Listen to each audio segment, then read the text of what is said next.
All right, well, welcome everybody. I'm Tracy Schneider from Temple Emmanuel. This is our L'chaim program, and I welcome everyone here. Tonight, we have Peggy Crawford. The program is called Aging and Thriving. While aging is a given, thriving is an option. And Peggy has worked very hard in this program, and I really appreciate that she's doing this for us and that we have a three-part series to offer. Let me tell you a little bit about Peggy's background. She is a clinical health psychologist, and she's worked for more than 30 years with individuals and families living with the challenges of chronic illness. She was on staff and faculty at the Cleveland Clinic, Cincinnati Children's Hospital Medical Center, and the Department of Neurology at the University of Cincinnati. She presented at many professional and community conferences, published in professional and lay journals, consulted for decades to Can Do MS, and was the first recipient of the O'Grady Teaching Award.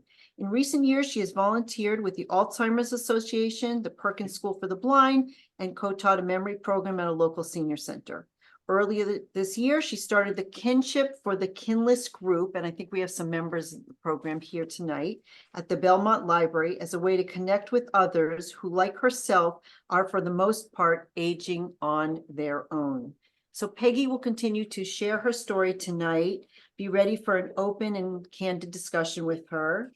Again, I mentioned that the program is being recorded. I also encourage everyone to attend all 3 sessions. We are going to be sending out attachments after each session. You'll have lots of information. So I really encourage you to start tonight and come to the next one and to the third one as best you can. And Peggy will introduce now the format for the evening. And again, there will be a break for discussion. Peggy, we welcome you. Thank you so much for offering this program. Thank you. Thank you. Thank you for asking me to do it. And I agree with Tracy, and just want to reinforce, if you could come to all 3, that would be terrific, because they are related, but not the same. So it really does sort of go from 1 to 2 to 3. So that would be wonderful if you could come. So while Tracy shared some of my professional background, I just wanted to mention some of my personal background, which is partly how I got into this topic. 7 years ago, my husband of many decades died after a 1.5 years of pancreatic cancer. And after a couple of years, I realized that, oh, wow, I need to go from a we plan to a me plan. And that had not really occurred to me. And so I've been working on that. And part of working on that was to move from Maine, where we had planned to retire, feeling like I really didn't want to live in Maine without him. That was a we plan. So I moved back to the Boston area where I grew up. I grew up in Braintree, and moved to Cambridge, unfortunately, right at the point that COVID started. And so my plans for meeting people and getting out and establishing volunteer activities was really, really difficult for me. And I was doing pretty well until things started getting better with COVID. And then I was in this new place, and I actually started to feel kind of lonely. And that was very, very unusual for me. And that's going to come up tonight as we get through some of these slides. So what I'm going to do is I'm going to talk for a bit, and then I will prepare you for what we're going to address during the discussion. But obviously, people can ask any question they want or bring up any topics that they want. There is a list of resources that I made up, and I did it by subject category so that it will sort of goes with the flow of the slides tonight and the topics. So welcome everyone, and I'm glad that you could be here with us.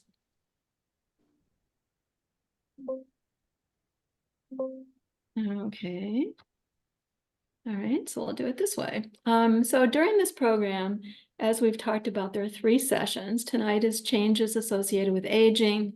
Then we'll move on to thriving as we age, and then the relationships between thriving and change. Because in order to thrive, probably somewhere in there, there are going to need to be some changes.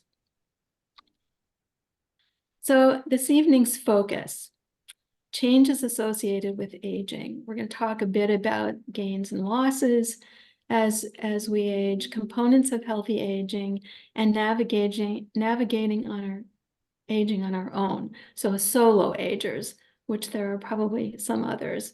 And I like this picture because I like dancing, and I'm trying to be really optimistic about my aging experience.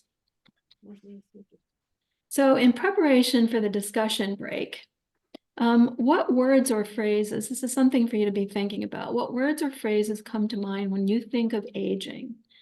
What changes have you experienced with aging? What changes have been more challenging? And this part of the slide is covered up for me. So, so if you're a solo ager, how has this affected your aging experience? So that's what we're going to be talking about tonight. Хотел по-русски знать. Я понимаю. Это устраивает, это стараться. Tracy, is this covered? Hi, everyone, please mute yourselves. Thank you. I just wanted to ask a question. Tracy, is the right side of the slide somewhat covered up for you? Well, I have the boxes on the far right, so no, I can see the word time, falls, losses. I see everything. Okay, well, let's see if I can't. All right.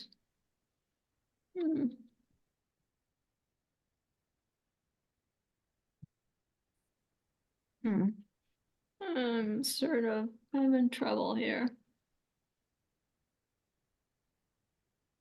I want to go back.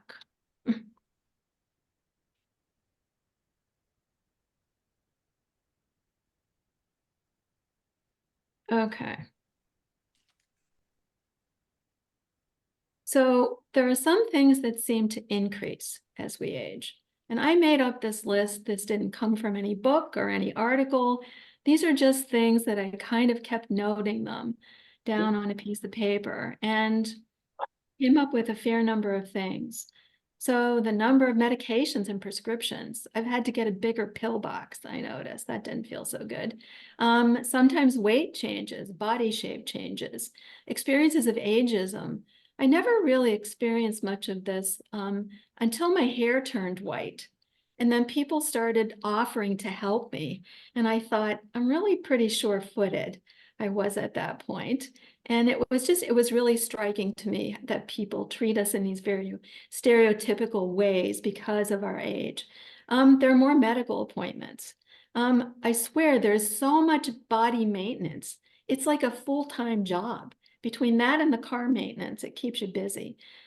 One of the things I've noticed is aches and pains that just seem to come on without any obvious cause. You used to be able to say, oh, I lifted something or I did something, I know where that came from. And actually somebody else said this to me, the very same thing today. Feelings of vulnerability, like, whoa, you know, sort of a bit fearful, like what's going to happen next, that sort of thing. Social isolation and feelings of loneliness. Time, we actually do have more time. Falls increase, I can certainly speak to that. Losses, people, friends, relatives are dying. More diagnoses, you know, they have that printed out thing that they give you, a summary of visits. And I was shocked when I saw how many diagnoses they listed for me, because I feel like I'm relatively healthy. And I thought, this must be somebody else's form, but it was mine. Feelings of anxiety, the need for assistance, sadness and depression sometimes come upon us. Sharing our opinions, people, you know, feel like we can speak up now. We don't have to sort of be so careful always about what we say. So those are things that increase. There are also things that seem to decrease. Muscle mass, our vision. I never had to have reading glasses until a couple of years ago. And now I have 3 pairs of glasses. Good sleep often decreases as we age. Cognitive function, our sense of independence, balance, bone density. Physical activity sometimes decreases, our energy level. Financial security for many people decreases. Social support, the number of people in our social support system seems to go down. Physical strength, what we can do. Appetite, feelings of safety, all can decrease as we age. So this is what we're dealing with. So aging. So at the very beginning, I said, think about words or phrases that come to mind when you think of the word aging or the experience of aging. And what you see here are many words that were generated by a group of my friends that I meet with on a regular basis. And this is the Kinship for the Kinless group. And I'm going to tell you more about us a little bit later. But everybody generated these on their own. We didn't do it as a group. And then I just put them all in alphabetical order. And the ones that are bigger, a bigger font and bolded, those are ones that were mentioned by more than one person. That's why I did that. So you can see lots and lots of words, and probably some of the ones that you thought of are also on here. So I'm not going to go over all of this, but just that lots of things come to mind when people think of aging. So I want to just speak to the issue of navigating aging on your own. Solo agers, also known as kinless and elder orphans, this really refers to aging adults with no close family members to rely on because of choice or circumstance. And it is estimated currently that there are close to 1 million kinless seniors in the United States. The news is full of this topic. Some of the realities of solo aging, there are just more decisions and arrangements to make on your own.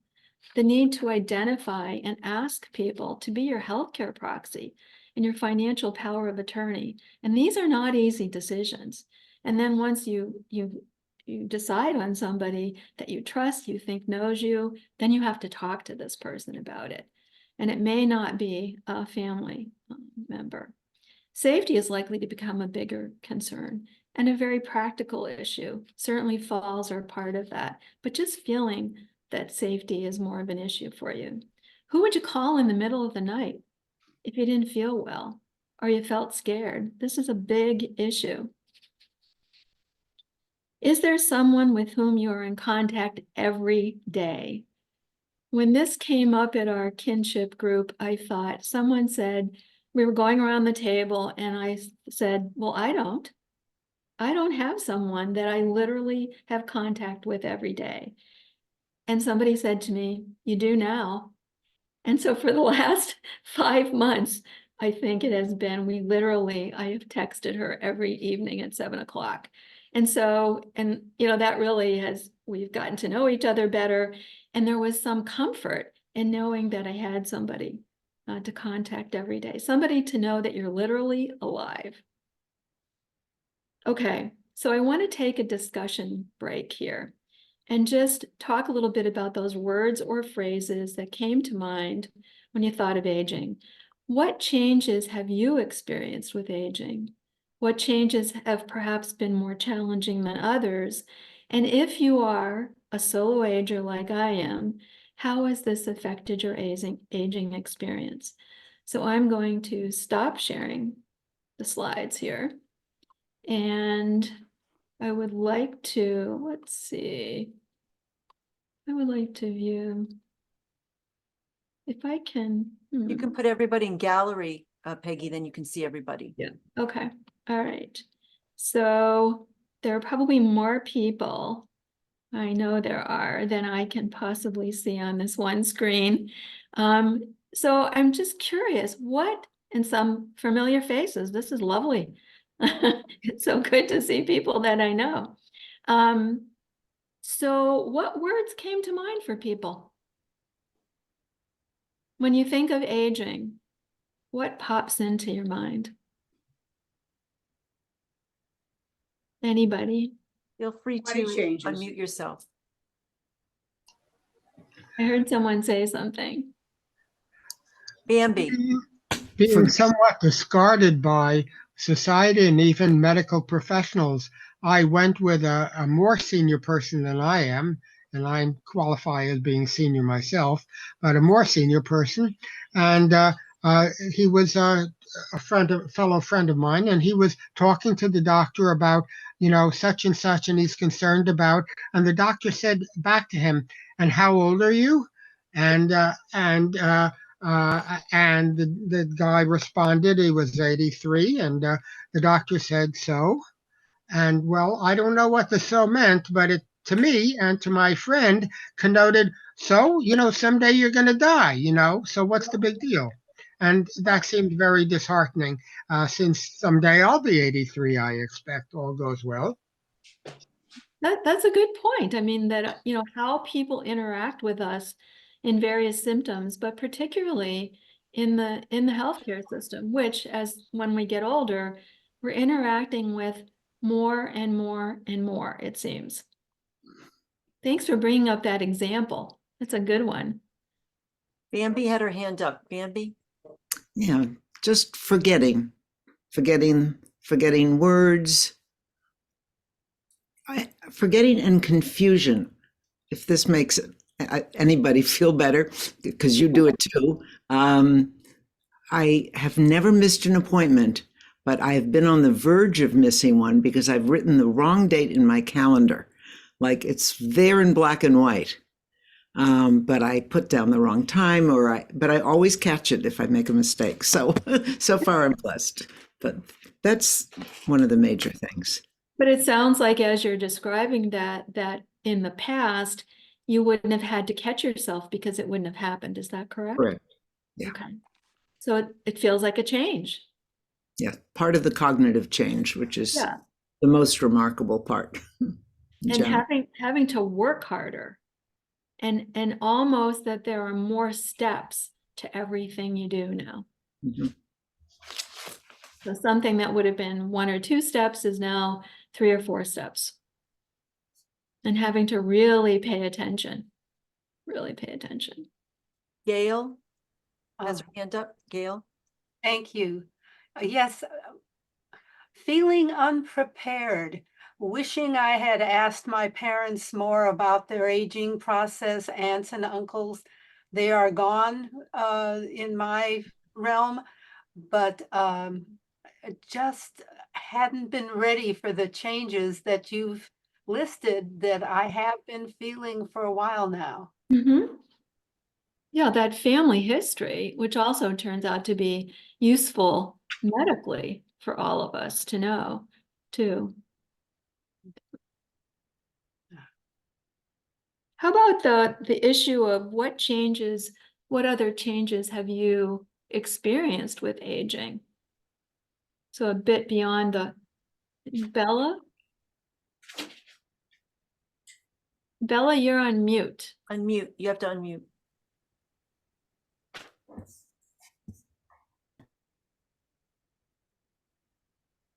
I think we lost her. Let's see. No, I think she's there. She just moved over.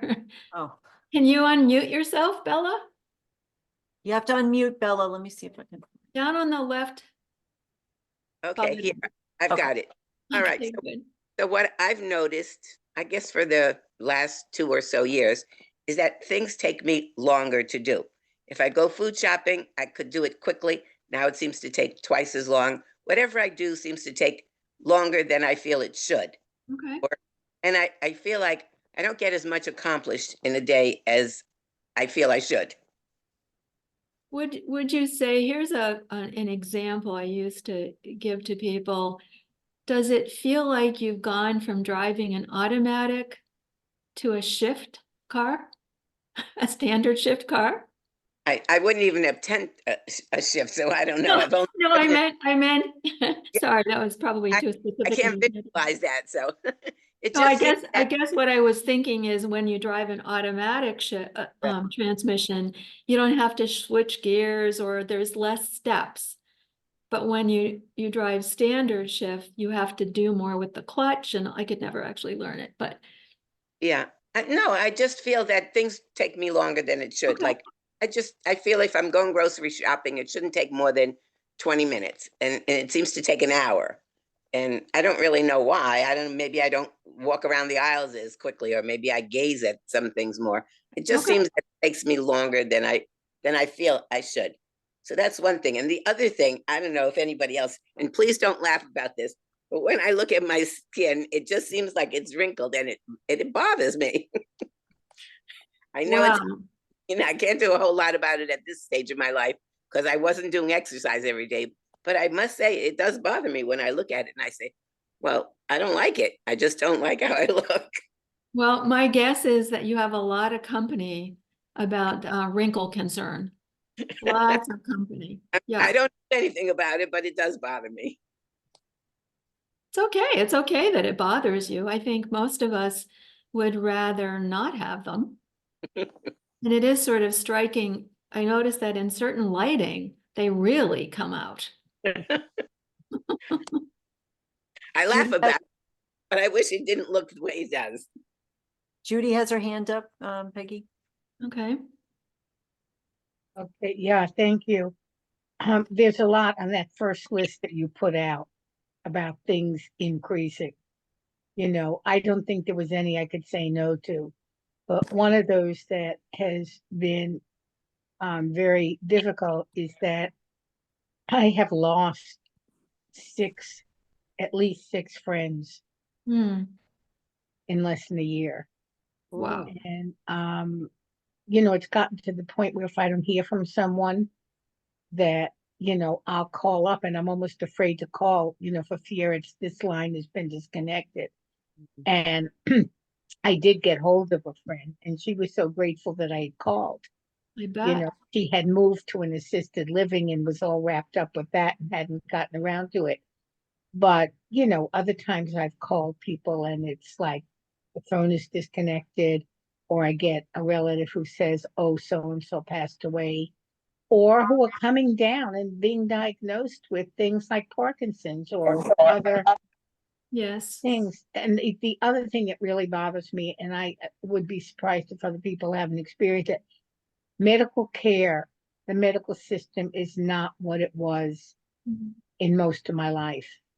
And it gets to the point where dealing with a very broken medical system is harder than dealing with whatever the disease is. Well, I think And that's a really good point, Judy. And right at the point in life where we're interacting more, we yeah, have more medical needs in many cases. And the system is, I think the word broken is, I hear yeah, it all the time. And that's actually the conclusion I came to when my husband was sick. And we were both, our entire careers were spent in medical settings. yeah. And really concluded that the system was broken.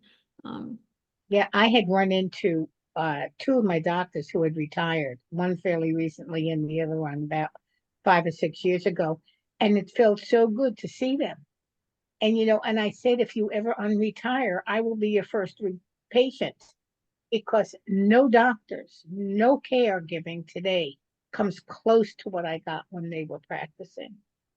Yes, and it's hard to get consistency, Yeah. Oh, yeah. People used to have primary care doctors that you had for years and years, or family doctors, and now you're switching around all the time because people are leaving Yeah. practices, moving to other states, that kind of thing. It's really, really very Yeah. difficult. Can we just take another couple of We have two more comments? questions from May and from Paige, and then we can, if you can try to make it concise. Yeah. Okay, I was just gonna say I'm more tired. You know, you notice that. You gain weight so much easier. All of those things are so hard. Have a full beard by 5 o'clock in the afternoon. All those things. But on the positive side, I'm much more confident than I was when I was younger. So, and resilient. Mhm. So that's all I'll say. But Thanks for sharing that. And I think you're right, May. I think that positive thoughts get generated in relation to aging, not just negative. Sometimes people think it's all like kind of downhill sort of negative things, but in fact, I think that confidence, self-esteem, we've got a bit of that experience under our belt and more life skills. Thanks. Cheryl had her hand up and then Paige. Okay. Cheryl, you just need to unmute. Unmute. Cheryl, you're muted.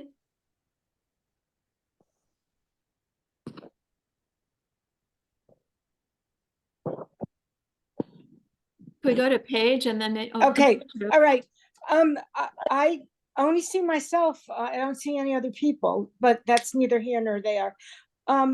I want to bring up, I feel everything that everybody else is feeling too, but I want to bring up somebody who's been ill for a long time and being older. And I mean, I don't have an active disease right now, but I've had a bunch of different cancers, and the chemo's just changed my life dramatically. But I am still above ground, so it's all good.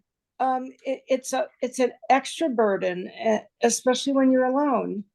I find it very difficult to deal with emergencies and long-term side effects and everything everybody's talking about, but more.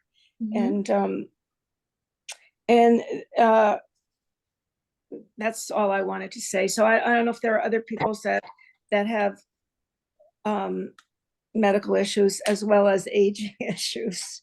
And I do remember we are the lucky ones, but I was just wondering if that was the case. I think that it would be difficult to get this many people together on this topic and not have people Yes. cope with Yes. medical illnesses. Absolutely. Yeah. Okay. All right. Thank you. Thanks for sharing, Cheryl. Mhm. And We're last question. glad for you're him, above ground. Yes. Paige? Paige. Well, I'm 82. I've never lived alone in my life until the last couple of months when my last relative died. And I had to move from a 2-bedroom to a 1-bedroom, which thankfully consumed my attention, but that's pretty much over. And I'm at a loss. And I frittered today away doing absolutely nothing. And I said, I have to get a grip. Starting tomorrow, I have to have a plan and get something done every day. I could spend the rest of my life in my recliner doing trivia. So and what I'm scared of is the lack of medical assistance. I've always had somebody in the house that, has modicum, at least a modicum of medical common sense, and it certainly is not there when you go to the emergency room. That's all I have to say. And I won't bore anybody with my last episode, but suffice it to say, it was very scary. I pass. Thanks, Paige. And also, I think, your loss is fairly recent. So, I don't think people adjust to being without someone quickly. I mean, that's not my experience, and I don't think most people have that experience, that it takes a lot of time. It's been 7 years since my husband died. I think about him every single day, and I miss him every single day. So, I mean, if you've never been on your own too, it's hard. That's a big adjustment. All right, so I appreciate everyone's comments, and I want to go back and pull up the slides again.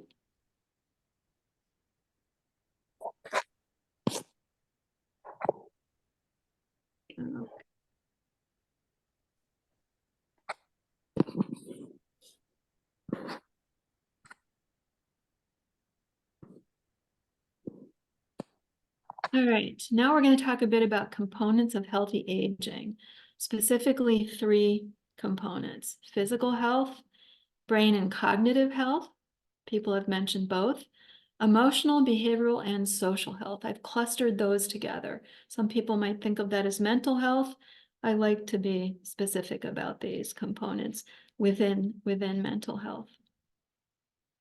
All right, so in preparation for the discussion break that we'll have towards the end of our time together, has there been one component of your health that's been particularly challenging? And how so? And how do the components of your health affect each other, if they do? And how has social isolation and/or loneliness affected you and other people in your life? So this is kind of things for you to be thinking about as we go forward here. So taking care of your physical health. A lot of lifestyle choices are listed here. You know, exercise, healthy eating, getting a good night's sleep, obviously not smoking if you smoke, avoiding or limiting alcohol consumption. That seems to be a bigger conversation than ever, with studies coming out now that even small amounts of alcohol are probably not necessarily good for us. To reduce stress, you notice I said reduce, not avoid stress totally, because that's just not possible. Go to the doctor regularly and take your medication as prescribed. The reason I put this in here is that as a psychologist and working with people with physical health conditions, we know 50% of adults do not take their medication as prescribed. That's a huge number. And there's many, many reasons that people are non-adherent to their medical recommendations, but they are. So I just wanted to throw that out there. And stay connected to people and socially active. So that's physical health. Okay. Taking care of your brain and cognitive health. All of the lifestyle choices I just mentioned in the previous slide also apply to our brain and cognitive health. Because nowadays you must hear something every day about what condition sleep is required for, or not getting good sleep. You're going to, you increase your risk of so many things, including cognitive difficulties. So one of the things I think it's important to do is to educate yourself about the changes that are part of normal aging versus the changes that are really not normal, that you should be more concerned about. And I wanted to recommend, if any of you have ever seen the movie Still Alice, and the book was written by Lisa Genova, who's a neuroscientist. And Lisa Genova is from Boston area, from Massachusetts, a Harvard graduate. She has 2 wonderful TED Talks. They're not very long, but one is about sort of all the normal age-related memory changes, and the other one is about preventing Alzheimer's disease. And these are both in the list of resources that Tracy's going to send out, that I put together. So I would take a look at those, because she just she's very articulate and explains things really well. Plus the illustrations and everything in the talks are terrific. Also, I want you to think about that paying attention is the key ingredient in creating memories. And I say this because many people who feel they have memory problems, when they come in and they actually get assessed, it turns out, in fact, it is their attention.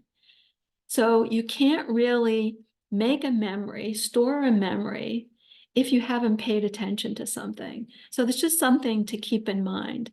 It's really something you can practice doing better. It helps to challenge your brain by learning a new skill.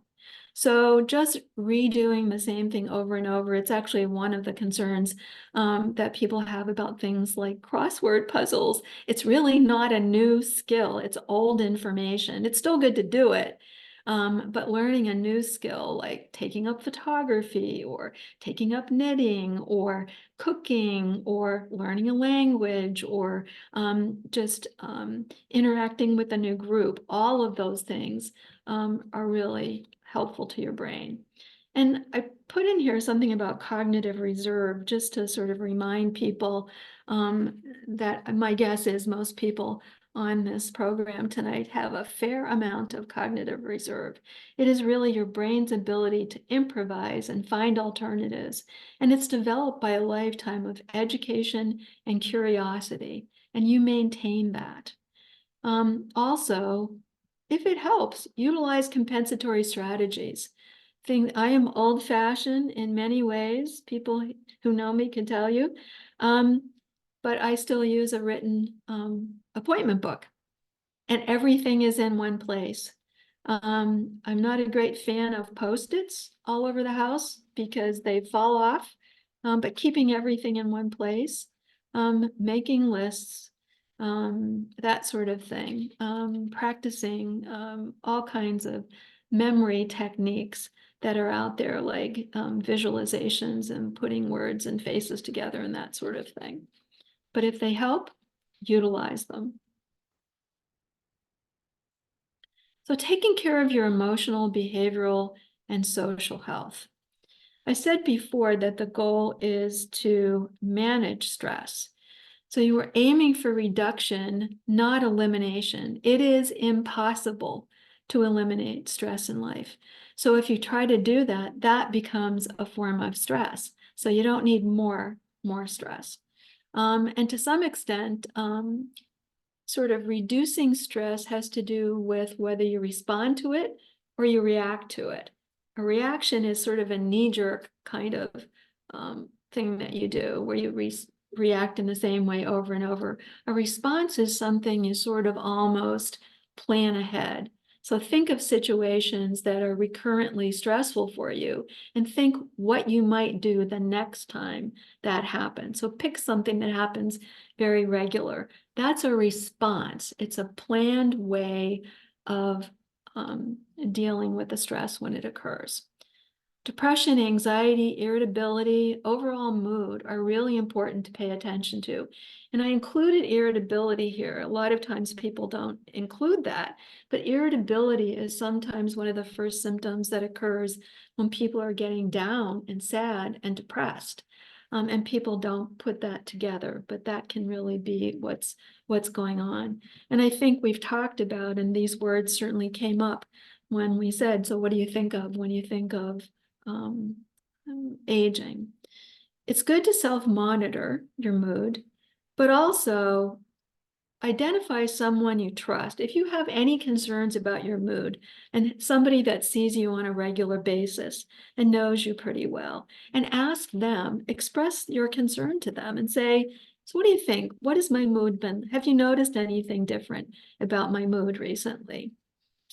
It's also useful to engage in hobbies, volunteering, and leisure activities. This is part of taking care of your emotional and behavioral and sometimes social health. Practice mindfulness. It can be 3 slow breaths. It doesn't have to be anything fancy. And meditation. A lot of times over the years when I was seeing lots of patients, and people would say, oh, I tried that meditation stuff once, it doesn't work. So we would talk about what actually happened. And people have this idea that meditation means clearing all thoughts from your mind. And that's in fact not what meditation is. Like mindfulness, it is being in the moment. And when thoughts come to you, whatever they are, acknowledging them and saying, you know, that's something I'm going to get back to, and then kind of move on during the meditation. But it doesn't mean trying to think about nothing. I have lots of recommendations in the resource list about brief meditations and other forms of mindfulness that people might want to take a look at. You also want to be really aware of the increased risk for social isolation and loneliness that can occur. Social isolation is the lack of social contacts and few people to interact with. It's the objective part of this. Whereas loneliness is the distress that people feel. It's the subjective part of the experience when people are alone or separated and feel lonely. So that's the emotional piece to this. Both of these are significant concerns. In a 2021 poll, more than half of Americans indicated they were lonely. And the rates are even higher for young people. So those of us over 65, 75, and 85, we are not the loneliest people in America, but that doesn't mean that it's not something for us to be concerned about. So why is this so important? You know, keep in mind, human beings have an innate need to belong and feel connected. And there's a wonderful book that I included in the resource list on belonging, written by a social psychologist from California. It is just a terrific book.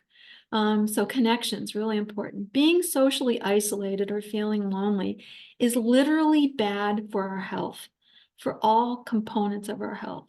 And in multiple studies, it is more deadly than smoking 15 cigarettes a day.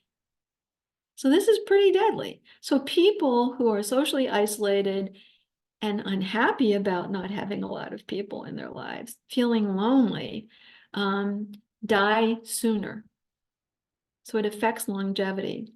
I just wanted to mention the Harvard study of adult development that started tracking individuals. At that point, they were all men because there were students at Harvard, undergraduates. They included JFK in this study, actually, which was kind of interesting when I was reading about that.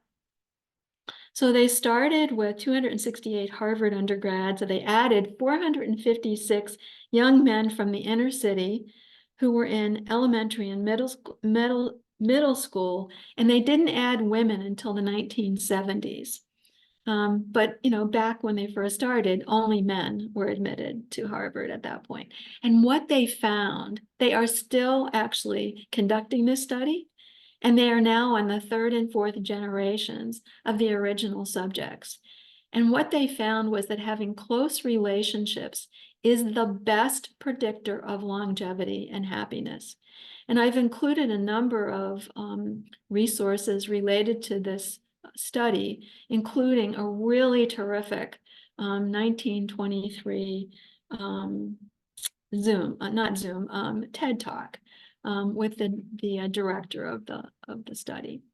So social connections, one of the difficulties as we get older, social connections literally become more difficult to maintain because of changes in hearing, vision, memory. It's much more difficult to be around people and enjoy yourself and be part of a conversation if you can't hear what people are saying, or to go to a movie or to a museum. And if your vision is affected, it's much more difficult to enjoy yourself. And certainly memory can play a part here as well. As we grow older, people often have limited mobility. There are fewer transportation options and reduced finances. Not everyone can afford to take Uber all the time to everything. And loss of family and friends. There are just fewer people with whom people feel connected. So the making of connections, I wanted to mention just a few things here. In 2018, the United Kingdom appointed a loneliness minister. I just think this is a great idea. And, the United States, I have to say this, I'm an American, but sometimes we think we're really hot stuff. And sometimes there are other people that are doing things that are amazingly creative. So they established this position to address loneliness among their population in the UK. And they have Loneliness Awareness Week, they have Tackling Loneliness Network, and they have funding opportunities. So organizations can apply to the government to get funds for activities and groups. And in the first round of funding, they had 840 organizations funded for some project, just getting people together for something that they were interested in doing. And some of them are really fun to read about. It's a lunchtime program, or it's a singing group or something. But I don't know, I really think we need one of these in this country, a loneliness minister. Or maybe we just need one sort of locally or something. The news, as I said, is full of information and concerns about loneliness. The Surgeon General, Dr. Vivek Murthy, had this piece in the New York Times, How to Feel Less Lonely. And what I loved about it was he made very specific recommendations, like taking 15 minutes to connect with somebody. Also, he made a real point about when you're talking with people, literally there's someone there in person talking to you, stay off your phone. Really pay attention to how you're distracted. But when your phone rings, pick it up. Don't let it go to voicemail. That really somebody wants to talk to you. But also he stressed the serving others, volunteering, establishing connections in general. And also just stressing that if people feel persistently lonely, sad, hopeless, they really should seek attention for that.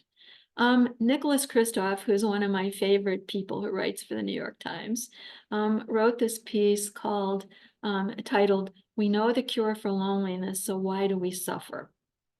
And I thought that that was just so well said. And what he talks about in this piece is one strategy is simply to get people back into old-fashioned patterns like eating together, holding parties, volunteering to help one another out. So I just also, Dr. Murthy has written a book about this as well. So all of these are on the resource list. So a few words about our Kinship for the Kinless group. You know, I said that when things started getting better with COVID, I started feeling lonely. And I thought I was very cautious during COVID. I also fell and needed knee surgery during COVID, which really was a wake-up call, being on my own. But I thought, okay, I'm reading all these articles about Kinless. What could we do? Maybe we could start a Kinless group here. So I approached, although I live in Cambridge, I lived very close to the Belmont Public Library, went there frequently, and approached my friend, a librarian, and then we approached the assistant librarian and assistant director. And sure enough, we put a description of a proposed group in the Belmont Public Library newsletter, and people responded. And we had our first meeting back in May of 23 with 7 people. All of those 7 people are still involved in the group. And I think that really says something. We had several goals, and these were somewhat described in the description, but it was really to get together to share concerns related to aging in the context of feeling like we had limited or no support from family. We did not ask people to meet certain criteria. If people feel kinless, that's enough for us. We don't ask them, are you sure you don't have any kin locally or something like, we don't do that. And people can feel kinless because their kin are across the country, or maybe the relationships really aren't that good. People can feel kinless because, you know, they've never been in a long-term relationship. They chose not to have children. So there are circumstances that can leave people feeling kinless at this kind of critical time in life. So we wanted to build relationships. We want to build trusting relationships for social, emotional, and practical support, so that if somebody's sick and they need something, they could call on somebody. Like I said, I now have this daily person that I connect with. And we wanted socialization. We wanted to have fun with other people. So the group is now 10 people, and the group is capped, which means new people cannot come into the group at this point, because again, if you don't have consistency within the group, it's very hard to establish trust. We continue to meet twice a month. We have since May. We've had 4 potlucks. We've gone to concerts, to the theater, to coffee. People walk together. It has just been really an amazing experience. We have also been approached by other people who want to be part of the group, or how do we start such a group? And these groups are actually, every group has a different name, but they are for people very much like ourselves across the country. So this has become really quite popular, and it's one way of trying to meet the needs. But some of the people are with us tonight, so I'm very happy that they came to share this with us. So I'm going to take another discussion break for a few minutes, and then we'll finish up for the evening, talk about how to prepare for next week. So what component of your health has been particularly difficult to manage? That's one thing to talk about, possibly in the discussion break.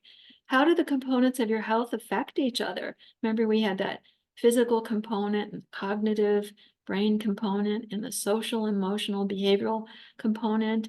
And then also, how has social isolation and or loneliness affected you or other people in your life? So I'm going to stop sharing the screen here.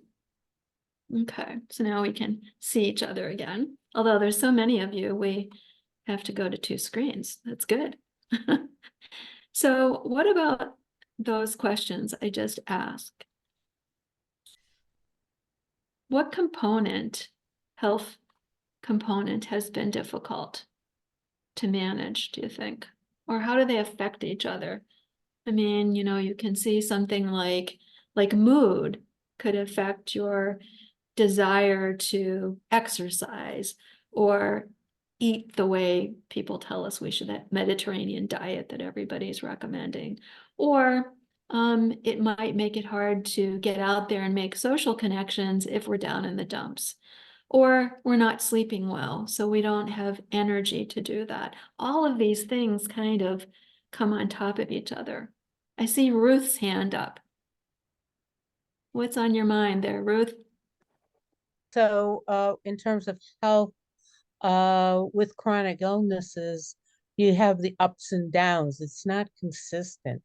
And so that affects everything, social and your whole life, cognitive, behavioral. So that's something that's hard to depend on. I'm glad you brought that up, Ruth, because there are many chronic conditions that people are living with as we get older, and often people are living with more than one chronic condition, so they kind of cross over each other. But I think what you said about them affecting all components of health is just so true. It's very hard, sort of, it's a little bit like when you have a chronic condition, it's like pouring food coloring into a glass of water. You can know it goes everywhere, right? Mm-hmm. So there's no way you can separate it out. Yeah. How about anybody else? Components of your health, how they affect each other. Have you ever? Linda. Linda? I'm sorry. Must be on the Hi. list. Yeah. Yeah, I guess kind of coming off of that, I would also say pain has been difficult. So I've had, especially over the last year, I've had a lot of issues with my back. And so what I found is that when I have a lot of pain and I've had that diagnosed, there's a tendency to just kind of want to stay home and not move. And I love to move and be active, but then if I'm active and then that intensifies the pain, then I don't want to move, and then I don't feel like being social. So it kind of, it just kind of keeps spinning. So that's the challenge, is just to keep, I think around like even all of it, like finding purpose and staying enthusiastic and kind of moving through that, even though that's there. Right. And I think, you're sort of starting out by talking about pain and can be really distracting. It's very hard to just, people say, well, just get your mind on something else or just don't think about it. Or, those kind of comments sometimes I have to say are nails on a chalkboard to me because it makes it sound like all of these things are so simple. And they're not. They're really complicated and they take a lot of effort and planning and, all of that kind of thing. And I think what you said about the vicious cycles, and then you think, where am I going to break into this cycle? At what point can I go in here and make a difference? And so, maybe where we're going next week to start thinking about thriving and how one might go about that and what that would look like. I think this is a great lead-in, and partly why I wanted to talk about what I've talked about tonight is this is sort of the background. Also, everything we've talked about tonight become possible places for inserting some thriving.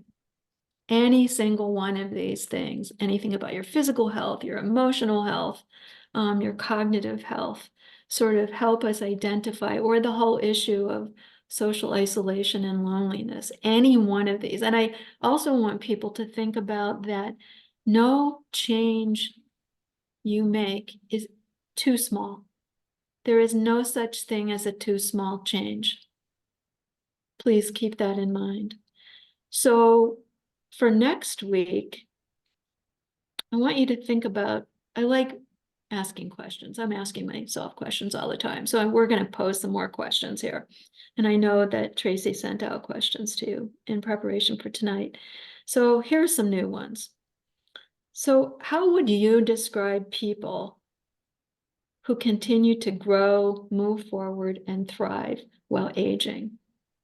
What do you notice about them? How do you pick them out from other people? Who do you know who is thriving with age? And how do you know they are? Okay. So what could you do, or would you like to do, to feel like you are thriving? And again, everything counts. And one small step, if you make it a small step and you're successful with it, that encourages you to try another step. It's kind of like physical therapy or something. I'm thinking about my leg that I had surgery on, you know, and you know, walking a little further, another round on the whole floor of the hospital, something like that. So I just want you to think about those things. I so appreciate that all of you came tonight, and I'm really looking forward to next week when we really start talking about thriving. And we'll do some more of the same things. Like, so you might even be thinking, what words come to mind for you?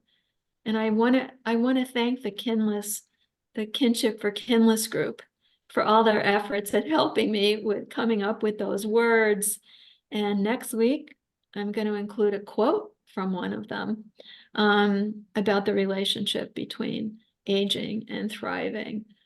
So that will be fun for all of you to see. But they are an amazing group of people, and I am so glad that we reached out to each other.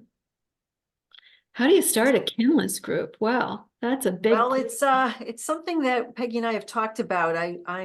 I'm going to look into it for Temple Emmanuel. I can't make any promises because everything we do has to be funded, but we can certainly look into that.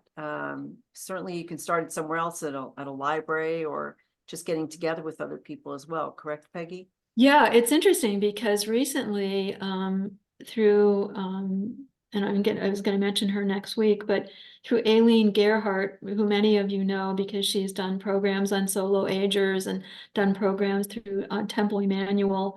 Now I forgot what I was going to say. Oh, there's a senior moment.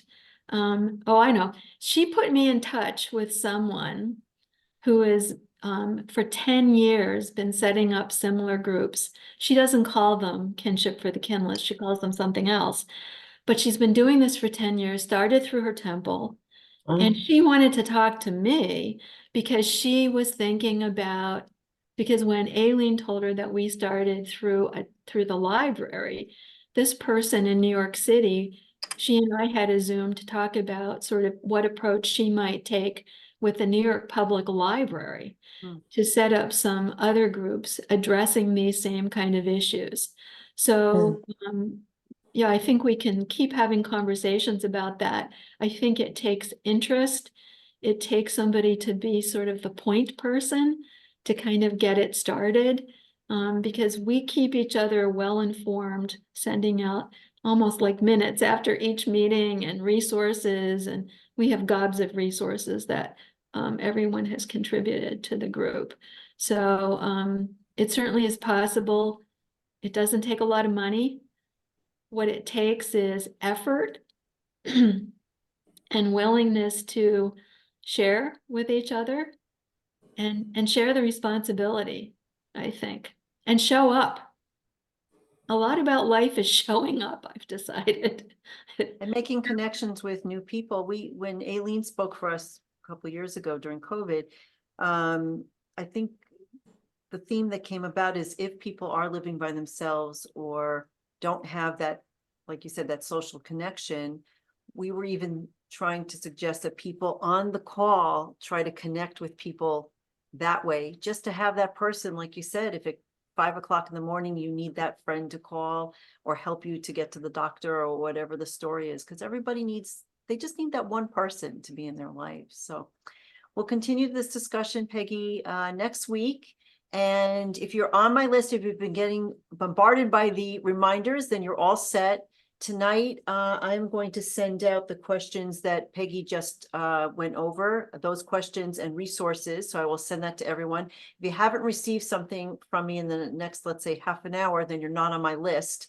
So just email me, Tracy Schneider, and then you'll be on my list, and then you will be able to get the resources. So we meet again next week, Tuesday, March 12th at 8 o'clock on Zoom. And I really appreciate that everyone came. And thank you so much, Peggy. This was wonderful. Thank you. Thank you for coming, Thank everyone. you. Thank you. Very much. Good night, Thank you. everybody. Good night. Thanks, Thank Peggy. you. Thank you. Thanks, Tracy. Thank you. Oop. Great job. Peggy, you want to stay on for a minute? Quick minute? Oh, let me stop recording.